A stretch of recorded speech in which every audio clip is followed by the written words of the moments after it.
My dear sister, you don't want a husband. This is my own opinion. You don't want a husband.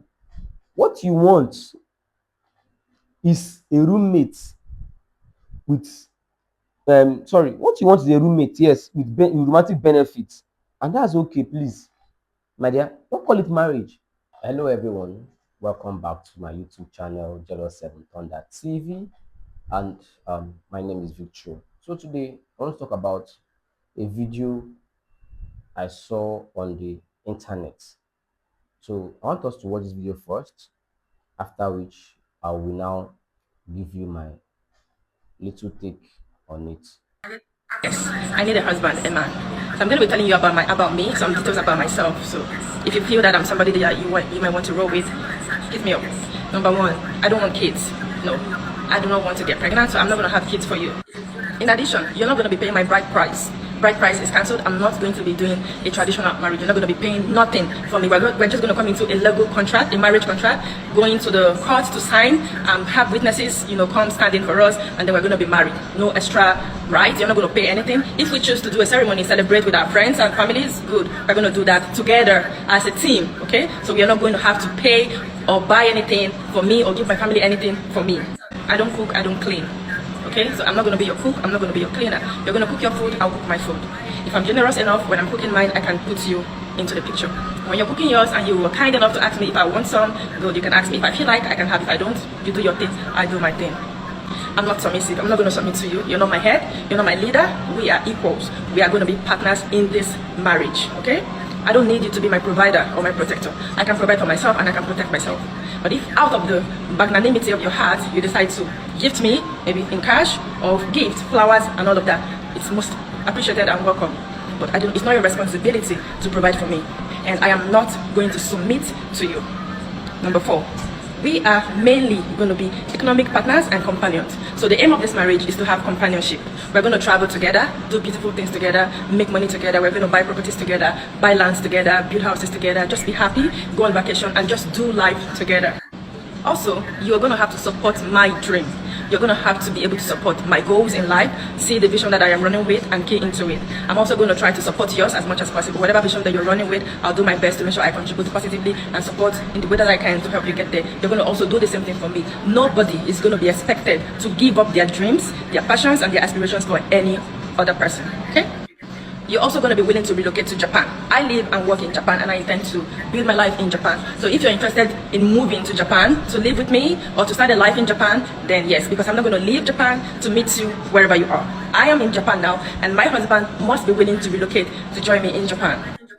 Also, I'm not going to change my name to your name. I'm going to keep my surname, you keep yours. I'm not going to change my name, my surname to bear your surname. So I'm not going to bear your name. You bear your name, I bear mine. So yeah, that's pretty much it. Yeah, you must be cool, kind, intelligent, emotionally intelligent, mature, self-aware. Okay, these are the qualities that I need. You have to be kind, you have to be emotionally intelligent, you have to be mentally intelligent, you have to be matured, you have to have self-worth and security. So these are some of the qualities that I, can think about for now. So I'm going to just show you myself a full video so that you see what I look like. This is what I look like. Yeah. This is what I look like. So if you're interested, hit me up. Okay, okay, guys, welcome back. If I've watched that video, after watching that video, I had a pause. The first time I saw that video, I paused and I began to think. So she listed that she doesn't want kids, she doesn't want traditional marriage, no bride price, no submission, no cooking, no cleaning, no name change, and no leadership. No name change, no leadership. Just for me, and I said, okay, no name change, no leadership, no cooking, no cleaning, no respect, no submission.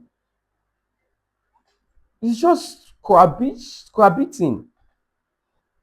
Rightly put, that you want somebody that you want to cohabit with, and then have a sprinkle of romantic affairs, because that is obviously, you know, what she's looking for. Maybe she doesn't know how to put it, because you cannot say you're looking for marriage and you are listing all of this.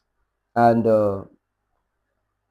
I'm not saying she's wrong, or I'm not saying she doesn't have the right to choose what she wants or make demands. She has the right to her opinion. She has the right to whatever she wants. She's an individual. She's a human being, and then she deserves she deserves her right to whatever thing she wants to claim. But at the same time, we need to begin to ask ourselves some important questions. Questions need to be asked because for me, I want to ask, if you remove sacrifice, remove structure, and remove legacy, then what exactly are we getting married for? The houses that you want us to build, who will inherit it? The money you want us to make, who will inherit them? If we don't have kids, our legacy dies. Everything we lived, toiled, and worked for dies.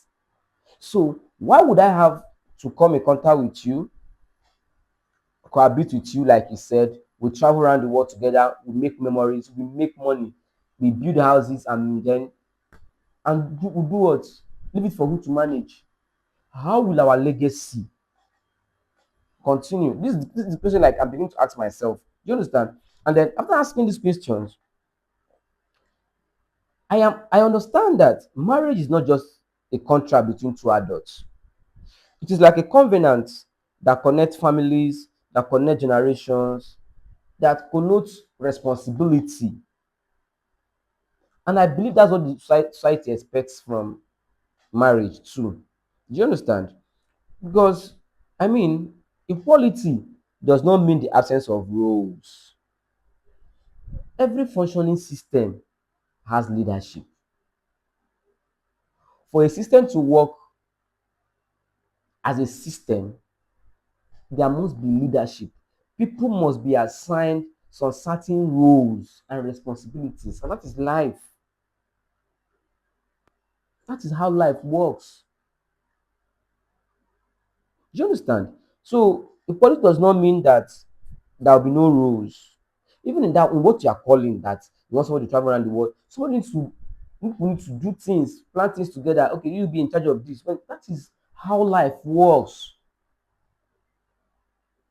You don't submit to anybody. That's fine.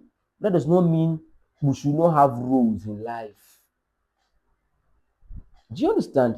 Now, refusing to have children, refusing to do what is called marital right, as the traditional marriage, the bride price, you know, it doesn't make the marriage modern, my sister.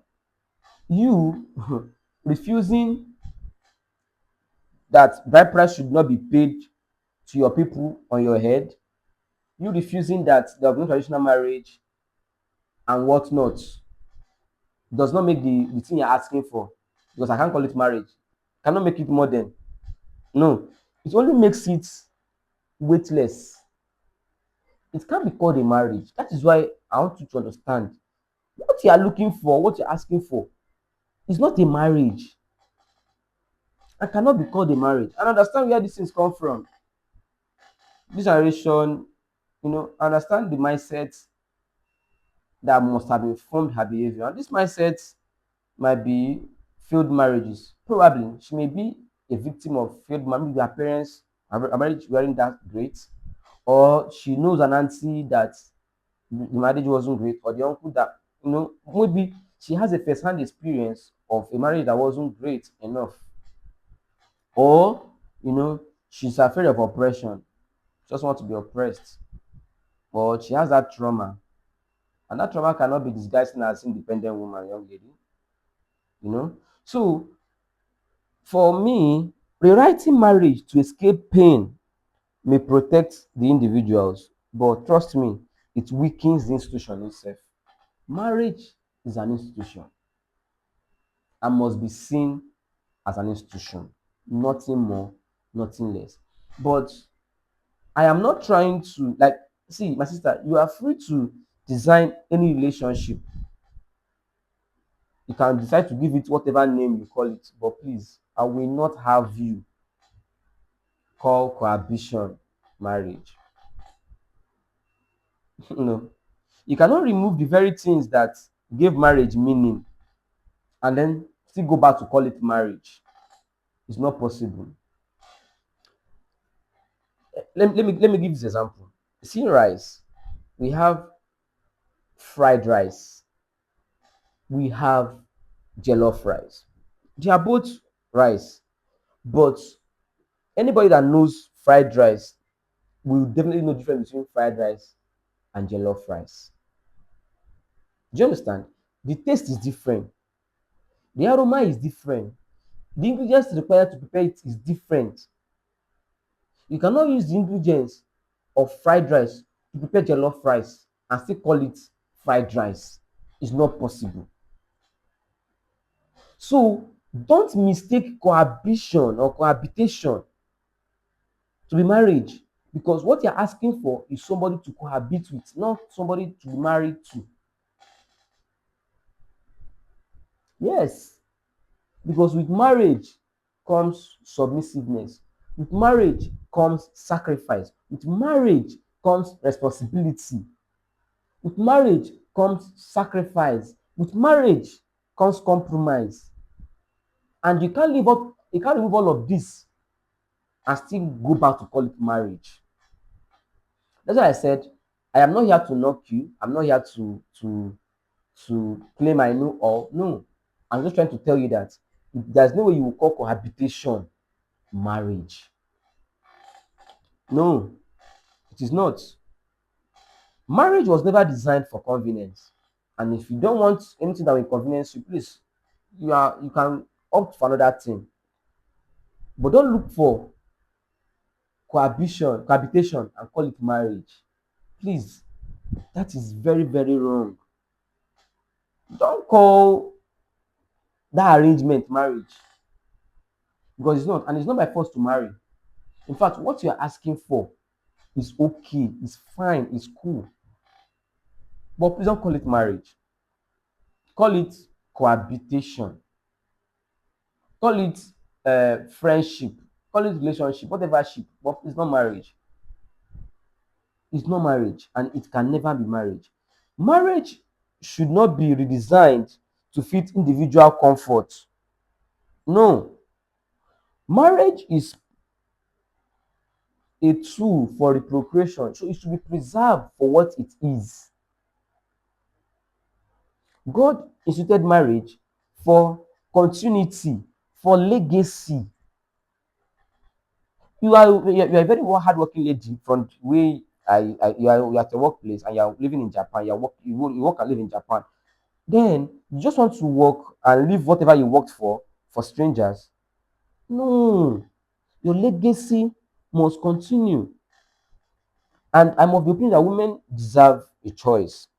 No one should be forced into an abusive whatever in the name of marriage or anything. But modern realities demands conversation. We need to talk about these things, my dear sister. You need to sit down and ask yourself, what do you actually want? The way you said it, it sounded smart, sounded nice. But where I have the problem, where I have problem with you, is where you began to call it marriage.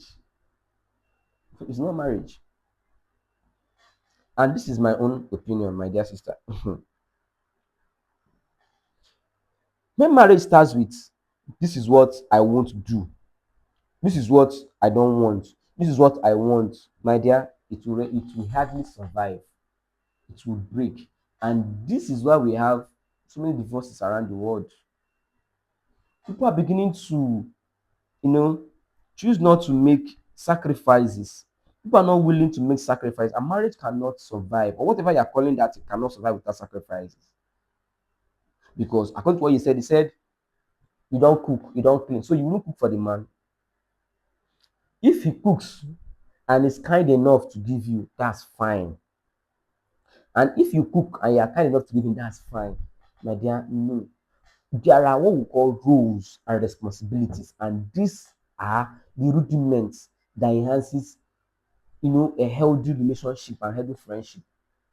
You can't call me your friend, your travel buddy, your ride or die, your business partner, and you can't make some little sacrifices for me. We can't be in a house and you call me your friend, because friendship first, partnership. Okay, let me take your partner, and we are working together. we are working, or we are strategizing on a business model to go or to do, and then you order food and don't order for me. You won't say, I want to order food, do you care? No. So that package, that arrangement you are calling this thing, my dear, it is not marriage. It is it is cohabitation. You don't want a husband, my dear sister. You don't want a husband. This is my own opinion. You don't want a husband. What you want is a roommate with what you want is a roommate, yes, with romantic benefits. And that's okay, please, my dear. Don't call it marriage. What you want is a roommate with romantic benefits. And that's okay. Don't call it marriage. Don't just call it marriage. That's my problem with you. This thing you said. Don't call it marriage. You want a roommate with romantic benefits. It's fine. But don't call it marriage.